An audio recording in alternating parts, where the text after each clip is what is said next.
Hey there, good morning. Tuesday morning, and about 8:05 in the morning, getting ready to get the jog in.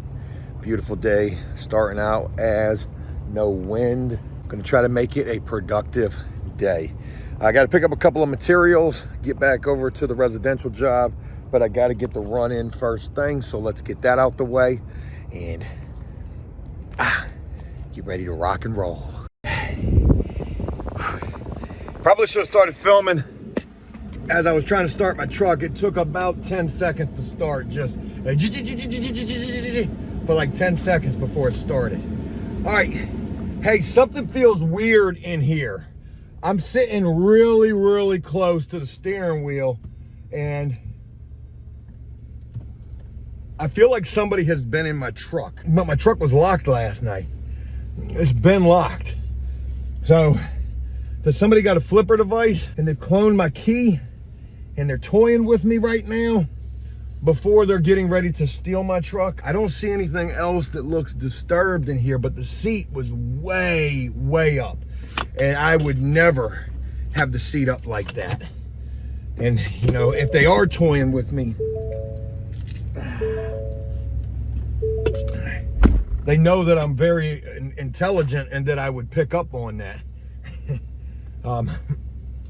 Anyways, I didn't even get a chance to take a break or nothing. So I literally just got done with the run, and I got to run like now. Folks, trouble in paradise. It's only 8:30 in the morning.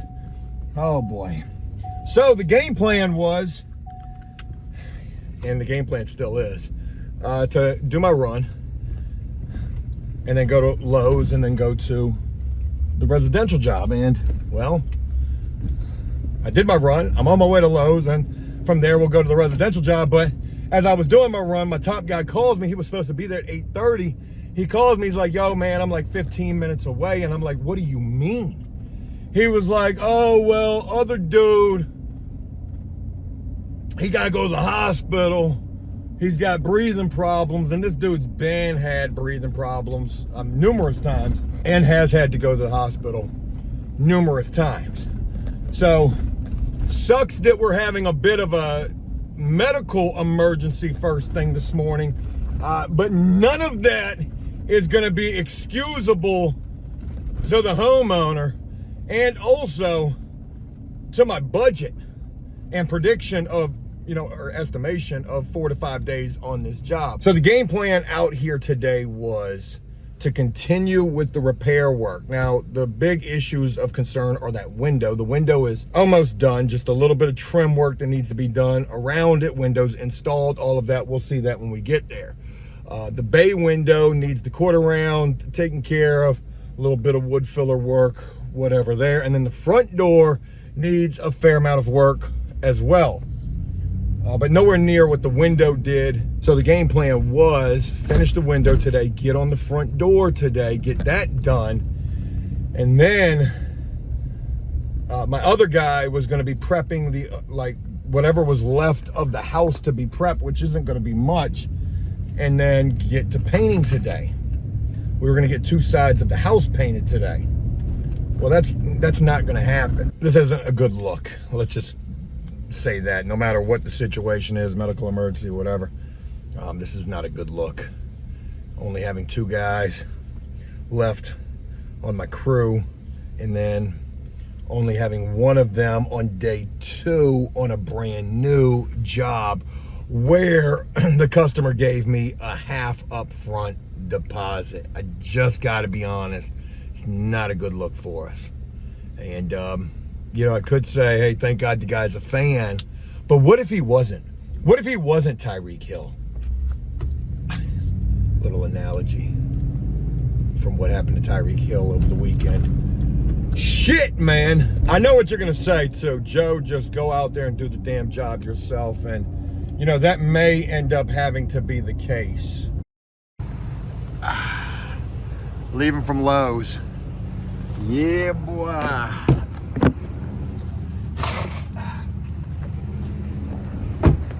Can't never miss an opportunity to hit the Leaving from Lowe's, considering it's the Joe Does Stuff Facebook page. Leaving from Lowe's.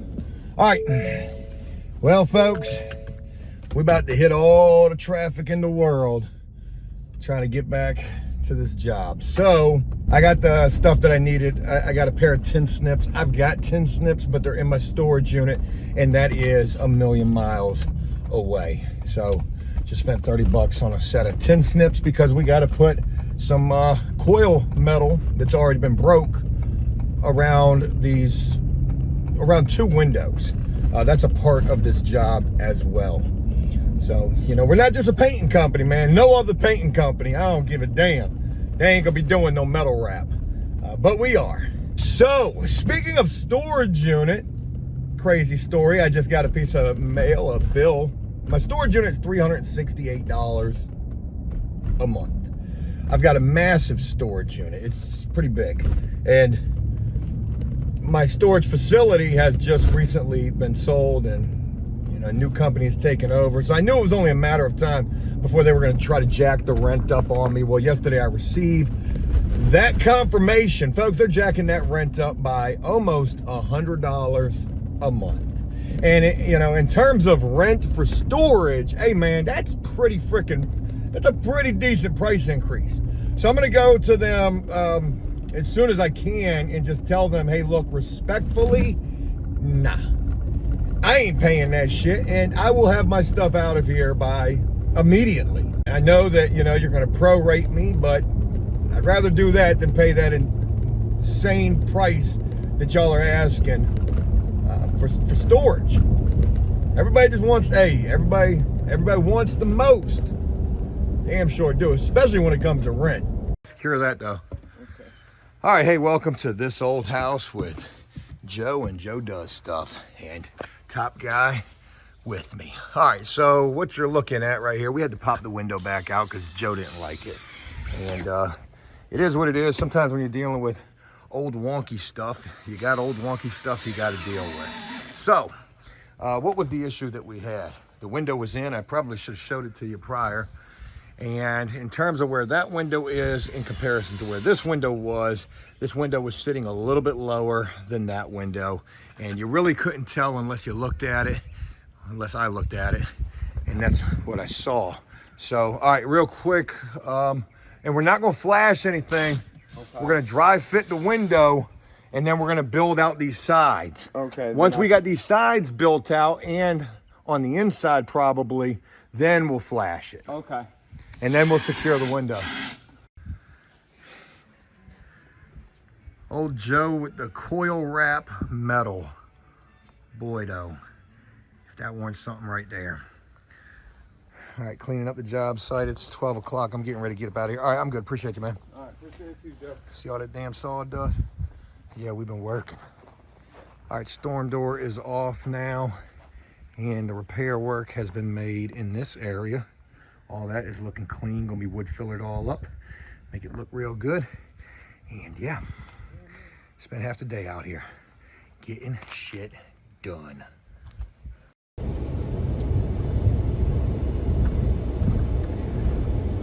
One lane road after one lane road. It's construction alley everywhere. All right, hey there. Oh my goodness. Look at all this traffic that I gotta fight. Wowzers. All right, it's 1:18 in the afternoon, and I'm leaving from Rob's job. Shout out to Rob, real good guy, like him a lot. And it's a pleasure doing work for him. But glad that I went over there this morning, and certainly I needed to be over there. The window install needed to be altered a little bit. And,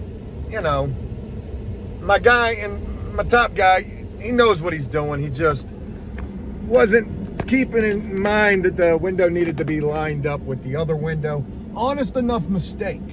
Especially when you got to rebuild the frame. Sometimes you can miss that when you're trying to make sure that everything is the way that it needs to be. But that's where Joe comes in. Joe comes in and is like, hey, we got to do this again. And no big deal, we did. We got it done. We did the coil wrap.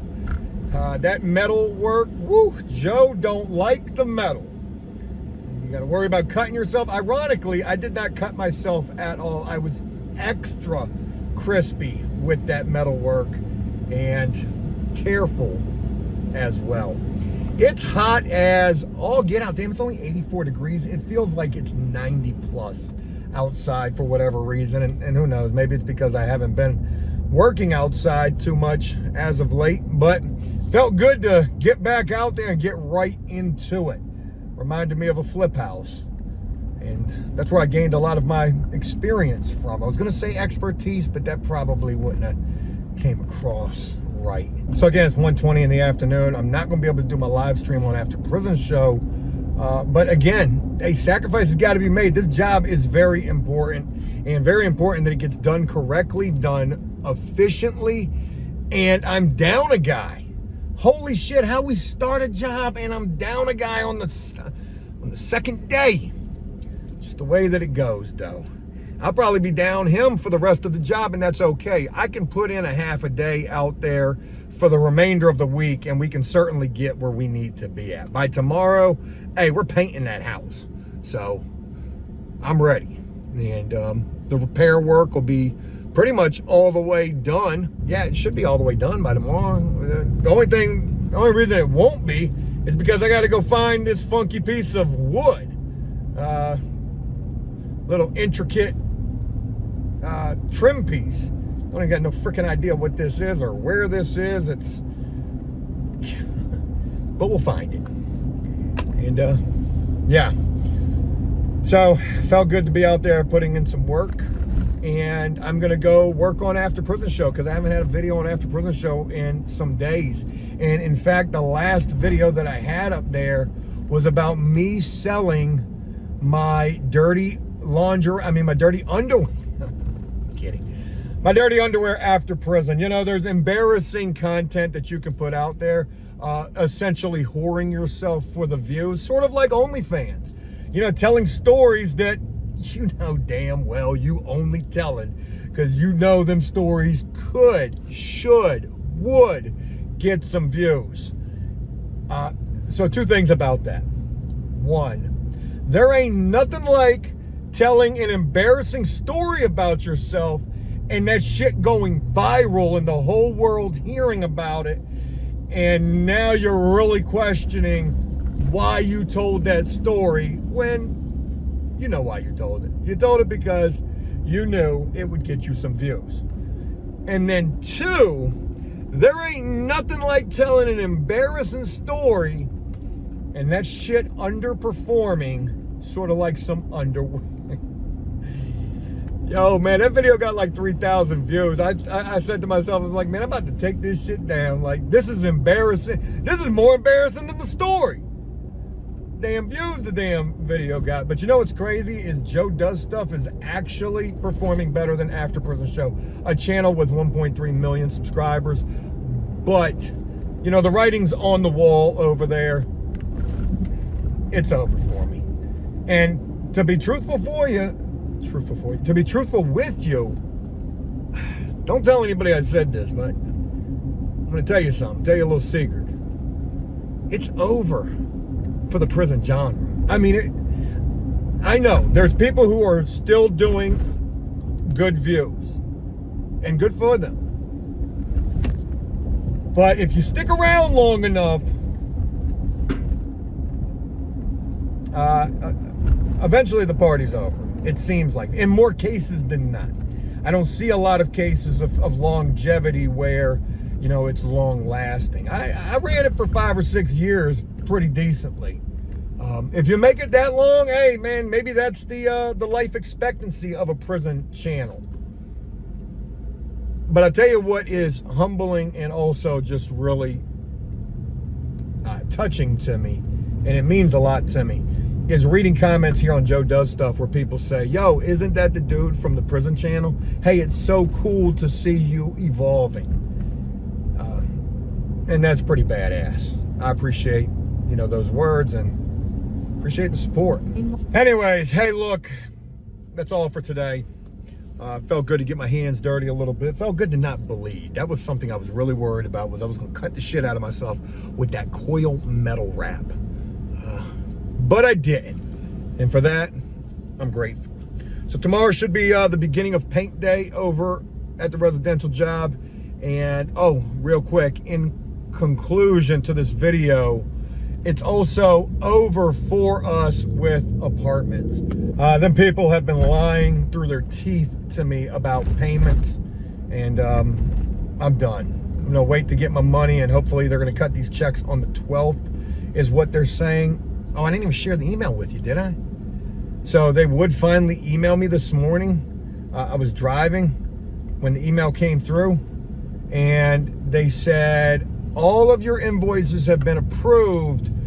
We're gonna be cutting checks on the 12th. But in that same email thread, you told me you cut checks for me on the 27th of August. And that I would be receiving those checks, and never did. Anywho, hey, look, that's it. Hope this was a video you guys enjoyed. If it was, please leave a like and a comment and let me know exactly what you thought about this. And I look forward to sharing more with you guys real soon. Until then, take care.